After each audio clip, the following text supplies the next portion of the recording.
오늘 또 그대의 최고의 날입니다. 임은미 선교사 묵상입니다. 2025년 3월 19일 수요일 최고의 날.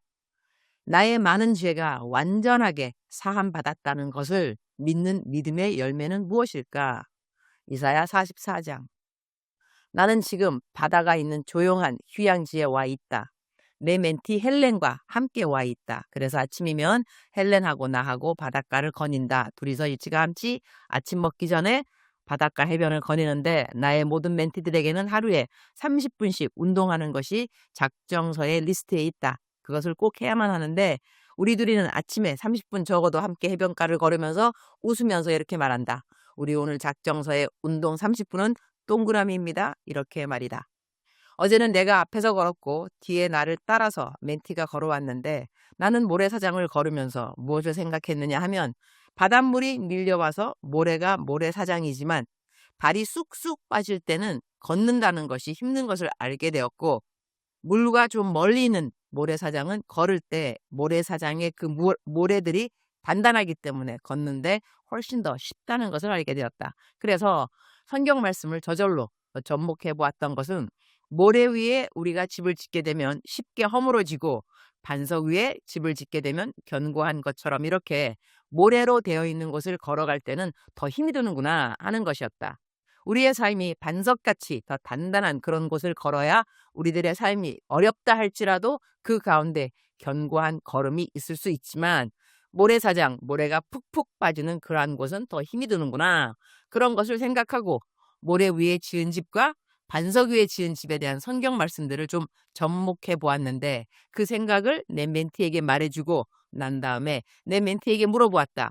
그대는 오늘 해변가를 걸으면서 어떤 생각을 했느냐고 했더니 내 멘티 헬렌은 말하기를 나는 멘토님이 앞에 걸어가고 내가 뒤에 걸어갔기 때문에 그냥 멘토님 발자국만 보면서 따라가면 되었기 때문에 내게 들었던 생각은 예수님이 앞에 걸어가시면 우리가 예수님의 발자국만 잘 따라가면 되는구나. 그러한 것을 생각했다고 한다. 이렇게 둘 다 아침에 하나님에 관한 이야기 그리고 우리들이 있는 상황 가운데 하나님에 관한 이야기를 접목할 수 있는 그러한 시간이 되어서 우리 둘에게 참 좋은 시간이었다고 하겠다. 그리고 나는 이번에 내 손목을 다치면서 여러 가지 생각을 하게 되었는데 일단 감사한 것은 내 손목이 불편한 곳이 왼쪽 손목이지 오른쪽은 아니라는 것이다. 나는 오른손잡이다. 그러니 오른손으로 많은 것을 하는데 내가 왼손을 다치기 전까지는 얼마만큼 왼손이 오른손이 하는 일을 도와주었는지를 인식하지 못했다는 것이다. 예를 든다고 한다면 내가 물을 마시기 위해서 병따개를 따야 하는데 오른손으로만 병따개를 따는 것이 참으로 힘들다는 것을 알게 되었다. 그리고 나는 어디를 가든지 스마트폰하고 스마트폰을 충전하는 충전기를 갖고 다니는데 충전기를 내 스마트폰에 접속시키는 것도 오른손과 왼손을 함께 써야 하는 것을 이전에는 인식하지 못했다는 것이다. 그냥 너무나 자연스럽게 왼손으로 붙잡고 오른손으로 라인을 넣었는데 이번에 왼손을 다치고 나니까 라인 하나를 스마트폰에 연결시키기 위해서 왼손을 쓸 수 없으니 벽에다가 내 스마트폰을 놓고 그리고 라인을 집어넣는 그러한 일. 이것도 참으로 불편한 일이 아닐 수 없었다는 것이다. 그러니 이러한 일들을 겪으면서 내가 지금까지 오른손으로 주로 하는 일들을 하면서 얼마만큼 왼손의 도움을 받았었는가 하는 것을 인식하지 못했다는 것을 이번에 깨닫게 되어서 그것이 참 감사하다고 하겠다. 그리고 내가 아프다고 하니까 많은 사람들이 문자를 보내주면서 내가 다시는 넘어지지 않도록 미리 기도해 주시고 뼈도 지금은 금이 가 있지만 더 튼튼한 뼈가 되리라고 믿는다는 맥락의 문자들을 많이 받았다. 그러한 문자들을 받으면서 감사하고 그리고 내가 나중에 나이가 80이 되어서 이렇게 넘어지면 얼마나 재활하는 것이 힘이 들고 오랜 시간이 걸릴까. 그러나 내 나이 60가량에 이런 일이 있는 것도 너무나 감사하고 이런 일이 있었기 때문에 얼마나 많은 사람들이 다음에 절대로 넘어지지 말라고 기도를 일찌감치 해주니 이 기도를 이미 받아놓은 것도 너무나 감사구나. 그러한 생각을 하게 되었다는 것이다. 나는 로마서 12장 2절 말씀을 읽을 때 우리의 삶에 하나님의 선하신 뜻과 하나님의 기쁘신 뜻 그리고 온전한 뜻이 무엇인가 분별하라. 그 말씀을 대할 때 하나님의 선하신 뜻에 대한 이해는 그렇게 어렵지 않았다. 내가 잘 먹고 잘 살고 건강하고 남들 잘 도와주고 이러한 차원은 하나님의 선하신 뜻이라고 쉽게 이해하고 있었는데 중간되는 하나님의 기쁨이 되는 뜻, 여기에 대해서는 많은 생각을 하지 못했고, 그리고 접목하는 것도 쉽지 않았다. 하나님의 온전한 뜻은 항상 복음하고 연관이 있다고, 그것은 이미 깨달은 바가 깊었다.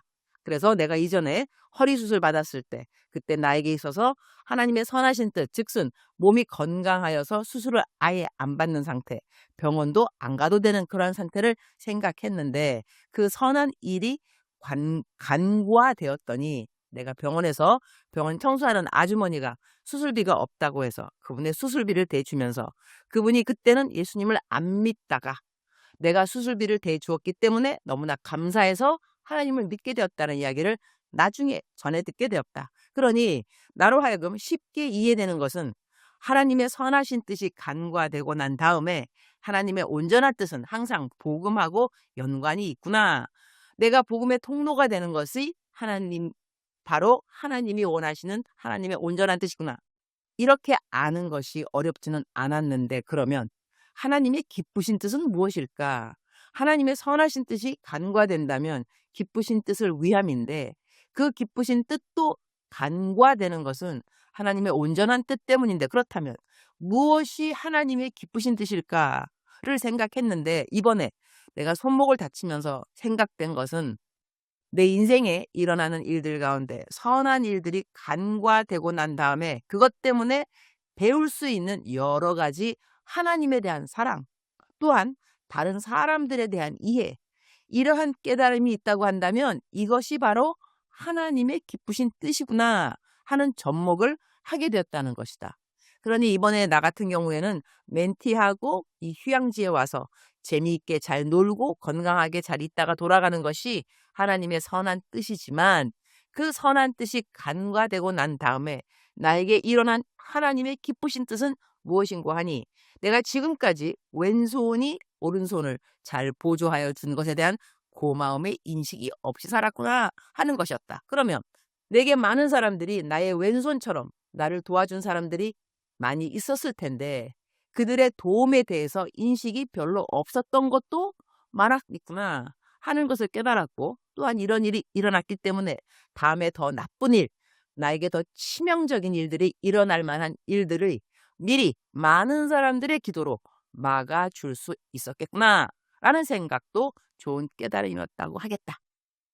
그리고 또 감사했던 것은, 내가 이렇게 손목에 금이 갔지만 너무 감사한 것은 멘티가 아니고 내가 다쳤다는 것이다. 만약에 멘티가 다쳤다면 내가 마음이 많이 어려웠을 것 같다. 여기 아프리카까지 왔는데 손을 다쳐서 다시 집으로 돌아가게 된다면 내 마음이 무거웠을 텐데, 멘티가 다친 것이 아니라 내가 다쳐서, 그것도 감사한 일이니까 우리들이 살아가면서 내가 다른 사람들을 대신해서 조금이라도 희생할 수 있고 어떠한 고통을 견딜 수 있다면 이것이 감사하는 조건이 될 수 있겠구나 하는 것을 배운 것도 감사하다고 하겠다. 그러니 이번 일을 통하여서 하나님의 기쁘신 뜻이 나에게 임한 것은 다름이 아니라, 내가 다른 사람들을 더 많이 이해하게 되었다는 것, 그리고 다른 사람들로부터 내가 다음에 더 치명적인 상처를 입기 전에 기도를 먼저 받아볼 수 있었다는 것이 감사 제목이 되었다는 것이다. 그러니 이 모든 것에 하나님의 사랑을 깨닫고, 그리고 이웃을 잘 섬기는데 더 많은 깨달음이 있었다고 한다면 이것이 바로 하나님이 기뻐하시는 뜻이겠구나라고 접목하는 그런 시간이 되어서 나는 감사하다고 하겠다. 우리말 성경 이사야 44장 22절, 내가 내 죄를 먹구름처럼 날려버렸고 내 허물을 아침 안개처럼 흩어버렸으니 내게로 돌아오너라. 내가 너를 구해냈다. 하나님이 우리의 많고 많은 죄를 모두 사하여 주셨다는 것에 대한 의미는 무엇일까? 하나님은 왜 그렇게 커다란 은혜를 우리에게 내려주신 것일까? 죄를 사함 받는 것에 대해 참된 감사의 열매는 무엇이 되겠는가? 바로 하나님께 돌아오라는 것이다. 우리가 어떠한 죄를 지었다 할지라도 하나님이 우리에게 내가 너의 죄를 사하여 주었다. 내가 너의 죄를 기억하지 않겠다. 내가 너의 죄를 도말하였다. 내가 너의 죄를 바다 깊은 속에 빠뜨렸다. 이러한 말씀을 우리에게 들려주시는 이유는 바로 그렇게 죄를 사함 받았으니 새롭게 시작하라는 것이다. 이전 것은 지나갔으니 보라 새 것이 되었도다. 이 말씀을 붙들면서 이전에 우리가 어땠던지 간에 하나님 앞에 나와서 새로운 피조물로 새로운 계획을 가지고 우리를 향해 하나님이 이미 계획해 두신 새로운 계획들을 기대하라는 것이다. 주님, 오늘 또 최고의 날입니다. 아직도 이전에 저희가 범죄한 것 때문에, 또한 이전에 저희의 미약함 때문에, 또한 이전에 저희의 수치스러운 일들 때문에 앞으로 나아가기를 주저하는 사람들이 있습니까? 주님, 그들에게 다시 한번 오늘 말씀해 주셔서 감사합니다. 내가 너의 죄를 모두 잊어버렸다. 이제는 기억하지 아니할 것이다. 너는 새로운 피조물이다. 나는 너를 향해서 새로운 계획을 갖고 있다. 그 새로운 계획을 펼쳐나갈 것이니라. 그리하니 너는 나를 믿을지니라. 나를 따라올지니라. 이렇게 말씀하시는 하나님의 음성이 저희 모두에게 들려지기를 기도드립니다. 오늘은 다시 나이로비로 돌아가는 날입니다. 너무나 감사하게 저를 이전에 도와주었던 김청수 한의학 박사님이 케냐에 엊그저께인가 들어온 걸로 알고 있습니다. 제가 손목에 금이 갔다고 하니 나이로비에 도착하자마자 박사님을 만나러 오라고 해서 공항에 내려 막 바로 침을 맞으러 가기로 했습니다. 깁스를 하면 완쾌가 4주 걸린다고 하지만 침 맞고 얼른 나올 수 있기를 기도드립니다. 왼손이 아프니 정말 여러 가지가 불편할 수밖에 없네요. 그러나 또 감사한 것은 왼손이 계속 욱신욱신 아프다 보니 내가 허리가 언제 아팠는지, 허리 아픈 거는 생각도 안 나니 이것도 참 신기한 일이 아닐 수 없습니다. 진통제는 허리 때문에 먹는 것이 아니라 이제는 손목 때문에 먹고 있는데 모든 진통제가 다 끊어지기를 기도드립니다. 진통제 없이도 일상생활에 불편함이 없기를 간구합니다. 그러나 이번에 왼손을 다침으로 말미암아서 여러 가지 저에게 도움되는 깨달음들이 많이 있어서 진심으로 감사드립니다. 멘티하고 3박 4일 동안 좋은 시간 보내도록 도와주셔서 감사합니다. 멘토링을 찐하게 3박 4일 동안 잘한 것을 너무 감사합니다. 멘티 헬렌이 미국으로 돌아가기 전까지 더욱더 케냐에 대한 많은 것을 보고 하나님이 얼마만큼 헬렌을 사랑하는지 그 사랑을 더 많이 깨닫도록 도와주시기를 기도드립니다. 주님 사랑합니다. 주님 감사합니다. 오늘 또 우리 주님 저를 보시면서 기쁨을 넘어나서 감동하시면 참 좋겠습니다. 외울 말씀 우리말 성경 이사야 44장 22절 내가 내 죄를 먹구름처럼 날려버렸고 내 허물을 아침 안개처럼 흩어버렸으니 내게로 돌아오너라. 내가 너를 구해냈다. 작정서 점수 100점. 사랑하는 그대여 출석 부르고 있습니다. 대답하셔야죠. 오늘 묵상이 좀 길었네요. 사랑하는 그대여 사랑합니다. 사랑하는 그대여 축복합니다. 오늘 또 그대의 최고의 날입니다.